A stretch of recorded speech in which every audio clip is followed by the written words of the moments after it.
Ahojte, takže toto je druhé Inspiration čítanie ku kresbe 2. Budem čítať zo Zjavenia podľa Jána 22. kapitoly od 6. do 17. veršu. Anjel mi potom povedal: toto sú verné a pravdivé slová a Pán Boh prorockých duchov poslal svojho anjela, aby svojim služobníkom ukázal, čo sa má čoskoro stať. Hľa, prídem čoskoro. Blahoslavený, kto zachováva prorocké slová tejto knihy. A ja, Ján, počul som to a videl. A keď som to počul a videl, padol som k nohám anjela, ktorý mi to ukázal, a chcel som sa mu kláňať. Ale on mi povedal: stráň sa toho. Som služobník ako ty a tvoji bratia proroci a tí, čo zachovávajú slová tejto knihy. Bohu sa kláňajú. A povedal mu: nezapečať prorocké slová tejto knihy, lebo určený čas je blízko.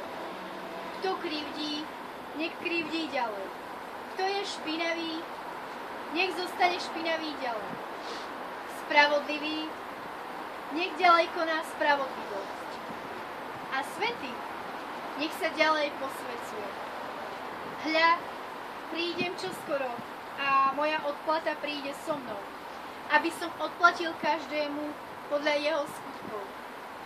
Ja som alfa i omega, prvý a posledný, počiatok i koniec. Blahoslavení sú tí, čo si perú rúcha, aby získali prístup k stromu života a vošli bránami do mesta.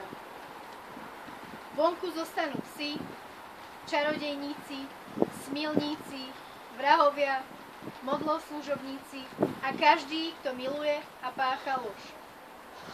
Ja, Ježiš, som poslal svojho anjela, aby vám v cirkvách svedčil o týchto veciach.